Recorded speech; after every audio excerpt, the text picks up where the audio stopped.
रोहित शर्मा ना सिर्फ आपके कप्तान हैं बल्कि पिछले कुछ साल में सबसे बड़े बल्लेबाज भी हैं। शायद रोहित शर्मा को टेस्ट क्रिकेट में इतना क्रेडिट नहीं मिलता क्योंकि आमतौर पर वनडे और T20 में वो बड़े खिलाड़ी थे, वही एक इंप्रेशन रहा।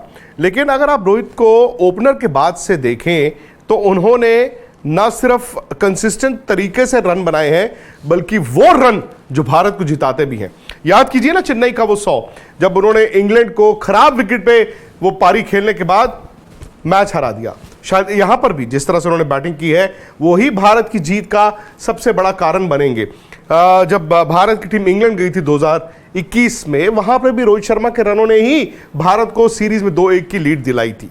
तो आंकड़ों के जरिए जरा देखते हैं कि रोहित की अहमियत क्या है, इस पारी में उन्होंने क्या किया। क्योंकि यहां पर जब ऑस्ट्रेलिया के रन नहीं थे, वो पहले दिन जब बैटिंग करने आए, विकेट गिर जाता, भारत नीचे लग जाता, लेकिन पैट कमिंस की 12 गेंदों पर उन्होंने 5 चौके मारे। और ऐसा नहीं है कि उन्होंने अंधाधुंध शॉटें खेली हो, गेंद अंदर आता रहा वो मारते रहे, आता रहा वो मारते रहे, और अपना गियर उन्होंने बदला। जरूरत के हिसाब से उन्होंने अपना दूसरे दिन गियर बदला। पहले सेशन में भी आराम से खेले, दूसरे में भी आराम से खेले, और ऐसा लग रहा था कि एक बहुत बड़ी पारी खेलना चाहते हैं क्योंकि वो बीट नहीं हुए, उन्होंने स्ट्रगल नहीं किया, लेकिन वो गेंदों की तरफ भागे भी नहीं। हाँ, उन्होंने नेथन लायन को, पैट कमिंस को थोड़ा अटैक किया, और जब आप बड़े गेंदबाजों को अटैक करते हैं तो फिर सामने वाले खेमे में एक थोड़ी खलबली मच जाती है। लेकिन उन्होंने गेंद को अपने पास आने दिया, उन्होंने कुछ एक्स्ट्रा ऑर्डिनरी शॉट्स की कोशिश नहीं की, और यही शायद सबक भारत के बाकी बल्लेबाजों को लेना है, और शायद ऑस्ट्रेलिया के बल्लेबाज भी सेकेंड इनिंग में इसी सबक के साथ उतरेंगे। लेकिन क्रिकेट में ना नंबर्स का बड़ा इंपॉर्टेंट रोल होता है। नंबर्स यानी कि जो रन आप बनाते हैं, कब बनाते हैं, कहां बनाते हैं, किस तरह से बनाते हैं, विकेटें क्या आपकी अहमियत है, आपने कहां विकेट लिए, कितने विकेट लिए, इस सब को कहते हैं स्टैटिस्टिक्स। और स्टैटिस्टिक्स का मतलब है कि आप के अंदर भी एक स्टैटिस्टिशियन होगा जो नंबर्स का ये गेम खेलना चाहता होगा, डेटा के साथ खेलना चाहता होगा। तो मैं आपको बता दूं कि अगर आपका नॉन IT बैकग्राउंड है, उसके बावजूद आप डेटा एनालिटिक्स का कोर्स कर सकते हैं। कहां पर? कोडिंग इन्वेडर्स के साथ। कोडिंग इन्वेडर्स एक ऐसी चीज है जहां कुछ महीने में आप डेटा एनालिटिक्स का कोर्स करके 93% उनकी प्लेसमेंट है। हो सकता है कि आप स्टैटिस्टिशियन बने, डेटा के साथ खेलें और स्पोर्ट्स तक पर ही आ जाए। तो चलिए ये सिलसिला शुरू करते हैं। जो एक मिथ बनी हुई है, जो एक धारणा बनी हुई है कि रोहित शर्मा तो सिर्फ घर पे रन बनाते हैं। घर पे रन बनाना आज की तारीख में सबसे ज्यादा मुश्किल है। ना सिर्फ विदेशी बल्लेबाज भारत आकर स्ट्रगल करते हैं, बल्कि भारत के खुद के बल्लेबाज भी भारत में ही सबसे ज्यादा स्ट्रगल करते हैं। लेकिन अगर कोई एक बल्लेबाज इस दौरान चमका है पिछले 2-3 साल में, तो वो सिर्फ रोहित शर्मा है। यह है उनका ओवरऑल टेस्ट करियर। अब देखा जाए तो टेस्ट करियर को पर अब लगे हैं 900 हो गए हैं। यहां पर 900 यानी कि बहुत ज्यादा इतने बल्लेबाज नहीं है भारतीय क्रिकेट में जिन्होंने 10 से ज्यादा टेस्ट सेंचुरीज की हो। अभी रोहित खेल रहे हैं और जिस फॉर्म में वो दिख रहे हैं, हो सकता है इस सीरीज में 1 या 2 100 और भी आ जाए। एवरेज उनकी 50 के करीब पहुंच गई है। अगर आप पीछे जाएं स्लाइड में, उनकी जो एवरेज है अब 50 के करीब पहुंच गई है टेस्ट क्रिकेट में। 50 के करीब टेस्ट क्रिकेट में एवरेज होना बहुत बड़ी बात है। आप अंदाजा लगा सकते हैं कि उन्होंने जब से ओपन करना शुरू किया टेस्ट क्रिकेट में कितना फर्क उनके खेल में आया है। ये ओपनिंग करने के बाद 19 टेस्ट मैच है, 1655 रन वो बना चुके हैं, और एवरेज एज ओपनर उनकी है 59.10। 600 इन्होंने यहां पे लगा दिए हैं जब से उन्होंने ओपन करना शुरू किया है। आप बताइए, विश्व क्रिकेट में भी देखें, भारतीय टीम में भी देखें, इस दौरान 2019 के जो विंटर से उन्होंने ओपन करना शुरू किया था, किसी के इतने रन्स या इतनी एवरेज नहीं है। खैर, ओपनिंग से पहले रोहित शर्मा की एवरेज सिर्फ 29 की थी। 300 थे, उनमें से 2 ऐसे थे जो उन्होंने अपने टेस्ट डेब्यू और उसके अगले मैच में कर दिए थे। तो भाई ये एकदम बदल कर 50 के करीब ले जाना बहुत बड़ी बात है।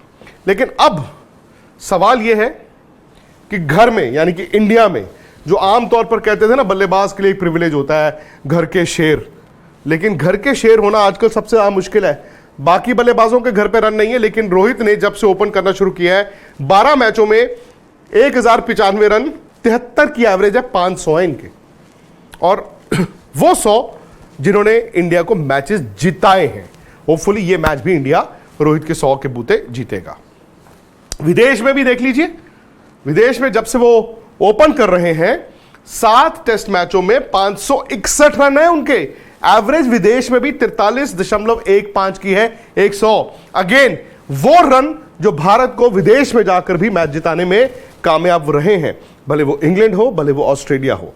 तो ये उनकी अहमियत रोहित शर्मा की आंकड़े बताते हैं। भारतीय क्रिकेट में पिछले 3 साल से सबसे वैल्यूएबल प्लेयर यही है, यही है वो बल्लेबाज जिसने भारत को शुरुआत दी है। हाँ, उनके साथ केएल राहुल रहे और केएल राहुल ने इंग्लैंड में भी रन बनाए थे, लेकिन हालिया उनकी फॉर्म थोड़ी खराब है। हो सकता है आने वाले वक्त में आपको रोहित के साथ शुभमन गिल ओपन करते दिखें। लेकिन अब भारत को जो फिक्र की बात है भारत के लिए वो ये है कि बाकी बल्लेबाज रन नहीं बना रहे। तो क्या ऐसा किया है रोहित ने और ऐसा क्या बाकी बल्लेबाज नहीं कर रहे हैं? क्योंकि ये तेज गेंदबाज भी अच्छे खेलते हैं और ये स्पिनर्स भी अच्छे खेलते हैं। शायद ये मेरिट पर खेल रहे हैं। और कभी कभी होता है ना कि जब आप एक स्टेज के बाद, एक उम्र के बाद आपको टेस्ट क्रिकेट मिलती है कंसिस्टेंट तरीके से, आपकी मैच्योरिटी ज़्यादा हो जाती है, आप पर दबाव भी थोड़ा कम होता है। तो शायद ये उनके खेल में फिलहाल दिखा है। स्पिन गेंदबाजों के खिलाफ इनका ये प्रदर्शन है। भारत में ओपन करते हुए वो 8 बार स्पिनर्स ने उनका विकेट लिया है, लेकिन एवरेज उनकी देखिए 78.62 है अगेंस्ट स्पिनर। और इसी दौरान आपने देखा पुजारा, राहुल, रहाणे, विराट, ये सब स्पिन के खिलाफ स्ट्रगल करते दिखे हैं। अगर तेज गेंदबाजों की बात करें, 7 बार वो तेज गेंदबाजों से आउट हुए हैं भारत में ओपन करने के बाद से, और वो भी उनकी एवरेज 48.14 की है, यानी कि ज़बरदस्त फॉर्म में। विदेश में स्पिनर ने उनको 1 बार आउट किया है, 44 की एवरेज है। और अगर तेज गेंदबाजों की बात करें तो उनको 12 बार आउट किया है, लेकिन ये एवरेज भी 42 की है। और जब मैं विदेश कह रहा हूं तो मैं ऑस्ट्रेलिया और इंग्लैंड की टेस्ट सीरीज का हवाला भी दे रहा हूं। तो ये रोहित शर्मा की एवरेजेस, उनके नंबर्स, उनका डेटा ये बताते हैं कि भारत इस वक्त रोहित शर्मा की बल्लेबाजी की फॉर्म चाहेगा कि ना सिर्फ ये टेस्ट मैच बल्कि आने वाले वक्त में भी रहे। और अगेन मैं आपको जो पहले बता रहा था कि अगर आप भी चाहते हैं कि आप डेटा के रिलेटेड कोई कोर्सेज करें, आप नौकरी उस तरह की करना चाहें, अगर आपको क्रिकेट के स्टैट्स का शौक हो, तो भाई कोडिंग इन्वेडर्स एक ऐसी चीज़ है जहां पर आप कोर्स कर सकते हैं। कुछ महीने का कोर्स होता है और उनकी 93% प्लेसमेंट्स हैं। 93% प्लेसमेंट्स वो करवाते हैं। और आप डेटा एनालिटिक्स का कोर्स करके हो सकता है हमारे साथ ही जुड़ जाएं। तो आप वक्त ना बर्बाद कीजिए, फटाफट से कोडिंग इन्वेडर्स के प्लेटफॉर्म पर जाएं। और कोडिंग इन्वेडर्स के बारे में पता कहां से करना है, आप इसी चैट की डिस्क्रिप्शन से जाएं, वहां पर आपको लिंक मिल जाएगा। आप जैसे ही जाएंगे तो उस पर आपको कोड डालना होगा cricket20। आपको कोड डालना है cricket20, इसी चैट की डिस्क्रिप्शन से जाएं, आपको 20% 20% रिबेट यानी कि डिस्काउंट भी मिलेगा। बाकी इस सीरीज के दौरान नंबर्स की गेम स्पोर्ट्स तक पर चलती रहेगी। फिलहाल मुझे इजाजत दीजिए, स्पोर्ट्स तक को सब्सक्राइब कीजिए। मैच से जुड़े आपके हर सवाल का हम देंगे जवाब। जानने के लिए हर update, live analysis, special interviews, download कीजिए स्पोर्ट्स तक ऐप।